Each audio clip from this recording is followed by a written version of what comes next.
Buenas noches, mis queridos amigos. Nuevamente estamos aquí para conversar un tema que siempre he querido documentar. Quiero que, digamos, que quede por lo menos en este video el pensamiento crítico que debemos todos tener a la hora de analizar un asunto tan delicado como poner en práctica una ley cuando la vida está por delante, cuando una vida humana está por delante. ¿Queda vigente una ley o pasa a un segundo plano? Quiero hablar de una ley que particularmente una secta a la que pertenecí, se llama los Testigos de Jehová, aún pone en práctica a pesar de poner en riesgo, y de hecho se ha cobrado la vida de miles de personas, y es la prohibición de las transfusiones de sangre. Ese es un punto bastante delicado. ¿Por qué? Porque ya se ha cobrado la vida de muchas personas. Hoy día hay padres que han perdido a sus hijos por no permitir una transfusión de sangre. Yo personalmente conocí casos de niños que murieron por porque sus padres no aceptaron una transfusión. Entonces, parece algo como que desde el punto de vista de quien cree que es así, parece algo tan lógico, incluso afrontar la muerte por no violar una supuesta ley. Entonces, a mí me gustaría dejar este video en este canal porque no sé, la vida es tan incierta, ¿no? Mañana puede que uno pueda morir, pero aquí quedará esta voz porque nunca estuve de acuerdo con eso. Y no soy un hombre que en estos momentos esté como que a favor de que todo lo que diga la Biblia tiene que ser cierto y debo hacerme morir por ello. No, ya no soy esa persona. Sin embargo, voy a debatir este tema partiendo de la Biblia como punto de referencia para deshuesar, por decirlo así, el error que hay, el grave error, porque cuando un error incluye vidas humanas, cuando un error se ha llevado por delante miles de personas, cuando un error ha hecho que muchos padres hoy día hayan perdido a sus hijos o que muchas personas hayan perdido a sus familiares, cuando un error tiene eso por delante, es un error muy grave. Ahora, ¿por qué lo llamo un error? Bueno, porque la norma de prohibir las transfusiones de sangre pues se basa en algunos textos de la Biblia, por ejemplo, como Levítico 17:14. Levítico 17:14 dice que se debe respetar, ¿sí?, la sangre por una razón. Allí dice, porque la vida está en la sangre. Eso dice Levítico 17:14. Dice que la vida está en la sangre. Y por eso se debe respetar la sangre. Pero ya partiendo de allí, hay que mirar con un ojo crítico esa parte. Se respeta la sangre porque la vida está en la sangre. Es decir, ¿quién hace sagrada a la sangre? Según Levítico 17:14, quien hace sagrada a la sangre es la vida que está en ella. Es decir, que si no hubiera vida en la sangre no fuera sagrada. Lo que hace que realmente la vida sea sagrada, la sangre sea sagrada es la vida que sostiene la vida. Entonces la pregunta aquí obligada es, ¿qué es más sagrado? ¿La sangre o la vida? Ahora, cuando la vida está por delante, es decir, cuando la vida está en juego, la pregunta es, ¿pasa a un segundo lugar la ley de la sangre? Esa es una pregunta que uno debe plantearse. ¿Por qué? Porque aquí no estamos hablando de cualquier cosa, estamos hablando de la vida, bien puede ser un familiar, un hijo incluso. Y mañana o pasado vamos a tener a un familiar allá y vamos a decir, yo no acepto sangre. Pero no hemos analizado a fondo lo que esto significa. En el capítulo 23 de Mateo, Jesucristo, en el versículo 16 al 18, criticó a los fariseos porque condenaban a las personas que juraban por el oro del templo, pero no condenaban a las que juraban por el templo. Porque según ellos, el oro era más importante que el templo. Y Jesús les dijo, ¿acaso no se dan cuenta que el oro es sagrado precisamente porque está allá en el templo, porque está en el tabernáculo? Lo que hace sagrado a ese oro es que está en el tabernáculo y no lo contrario, les dijo Jesús. Por eso los trató de hipócritas, porque estaban pasando por alto el principio de prioridad. ¿Qué es primero, la vida o la sangre? ¿Por qué es sagrada la sangre? Por la vida, dice Levítico 17:14. Pero en la Biblia se mencionan casos donde se violó la ley de la sangre y sin embargo no fueron castigadas aquellas personas que violaron la ley. Por ejemplo, en 1 de Samuel, ustedes pueden tomar apuntes y después revisar. En el capítulo 14, en el versículo 32, se menciona el relato, en todo, o sea, todo el capítulo 14, se menciona el relato donde Saúl con Jonatán y sus hombres fueron a atacar a los filisteos. Entonces, en esa ocasión, Saúl dijo que el que comiera, mejor dicho, que hasta que no mataran al último filisteo nadie comía. Y así estuvieron guerreando, peleando, sin probar bocado.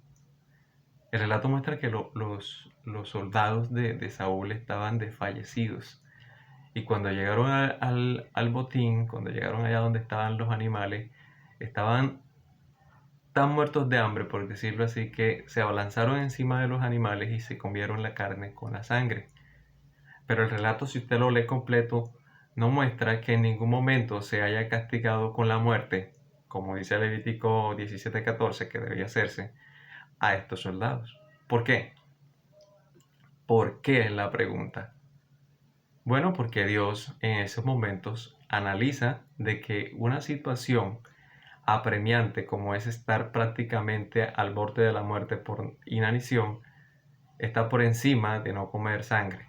Es decir, si una persona estaba muriéndose, podía comer algo que fuera sagrado. Y eso no solamente se ve en ese relato. El mismo Jesús lo menciona en el capítulo 12 del Evangelio de Mateo, en el versículo 3, cuando David y sus hombres llegaron con hambre, donde el sumo sacerdote, y solamente había el pan de la presentación, un pan que solamente podían comer los sacerdotes. Y David y sus hombres llevaban hambre y el sumo sacerdote le dice, yo aquí lo único que tengo son los panes de la presentación, pero tú sabes que eso es sagrado. Y David, ¿qué dijo? Échamelos para acá. Echa para acá, que aquí no va a pasar nada. Y se los comieron. La pregunta es, ¿murieron? ¿Fueron cortados, como decía la ley? No. ¿Por qué? Porque la situación apremiaba que por encima de la ley estaba la vida, la preservación de la vida. Al igual que la sangre era sagrada en la ley mosaica, el sábado también era sagrado. ¿Cierto? Tanto el sábado como la sangre habían sido estipulados por Dios como sagrados. Y según la ley, cualquier persona que violara tanto el sábado como la sangre tenía que ser cortada. Estamos claros ahí, ¿cierto?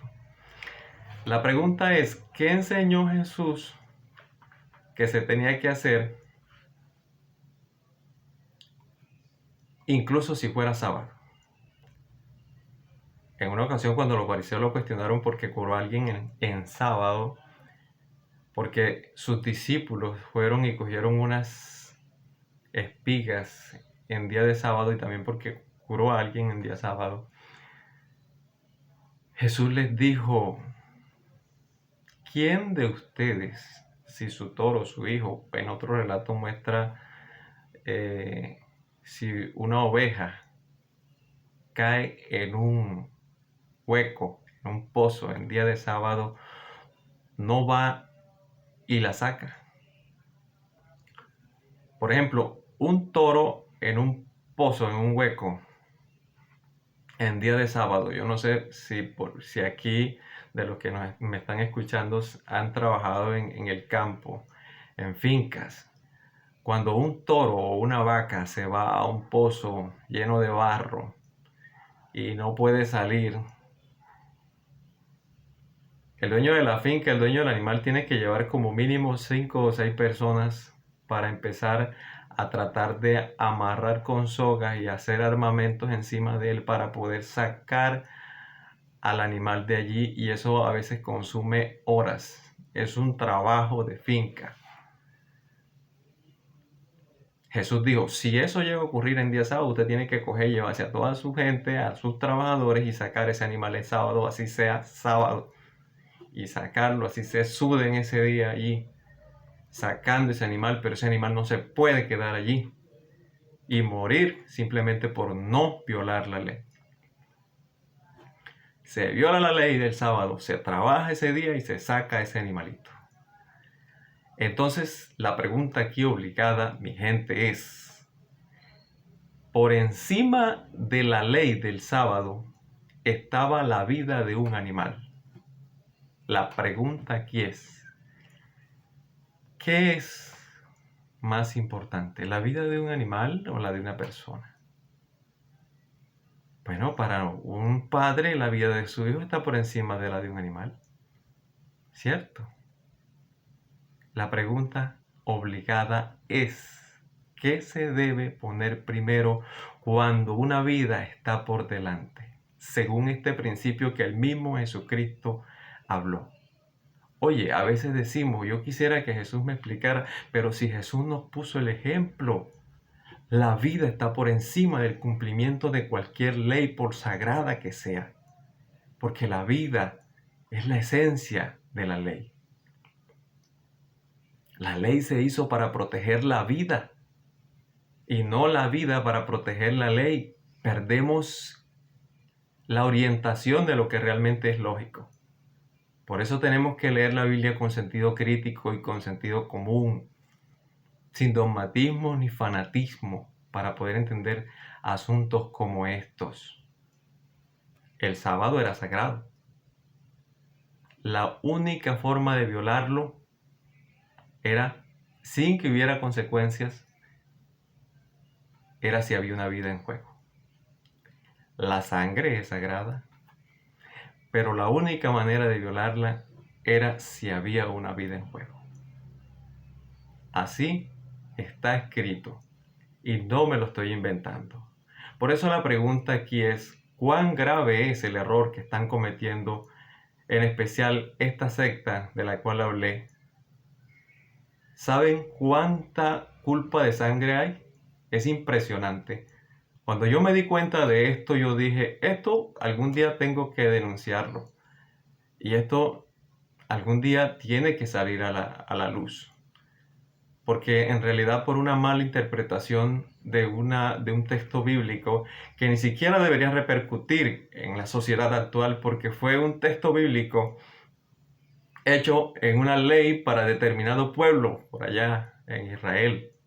Nada tiene que ver con nosotros hoy. Sin embargo, mire cuántas vidas se han perdido por el fanatismo religioso de unas personas que se han autodenominado los representantes de Dios en la tierra. Entonces, es importante, mis queridos amigos, que analicemos la situación de la manera correcta.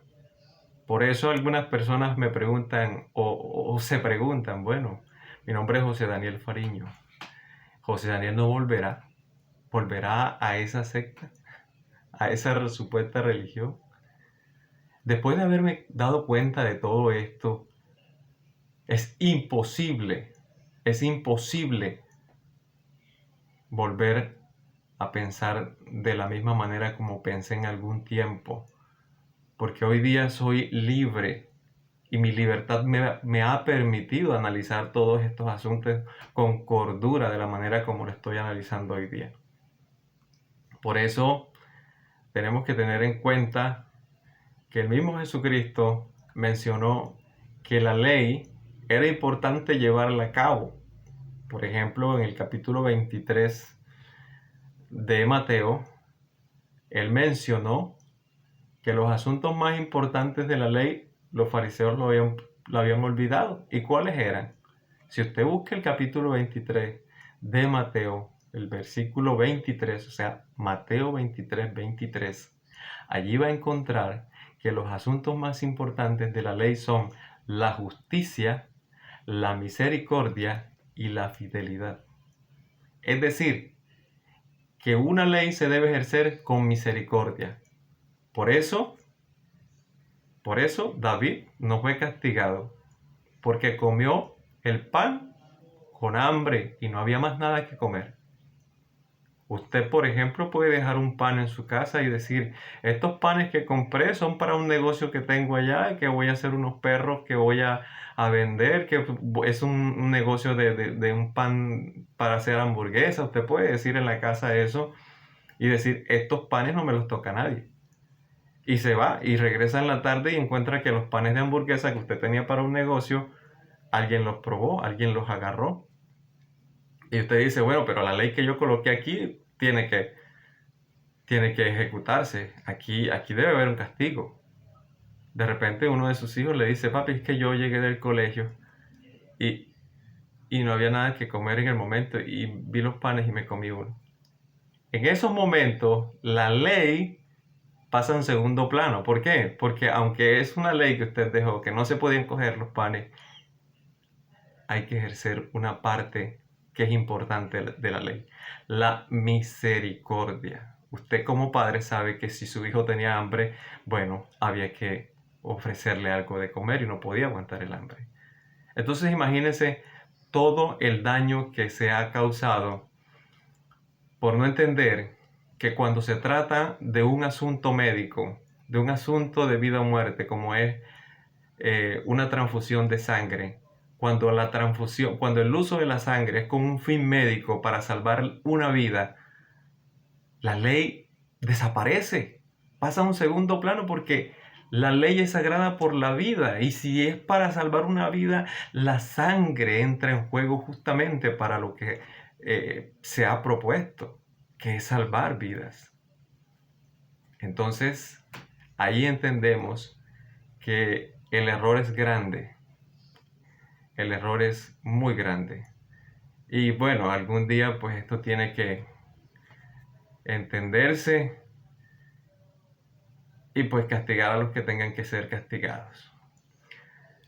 Bien, mis amigos, el tema es un poco más profundo, yo lo hice un poco más rápido, pero en lo posible quiero que me entiendan. Si tienen alguna pregunta, algún comentario, les agradezco me lo hagan saber.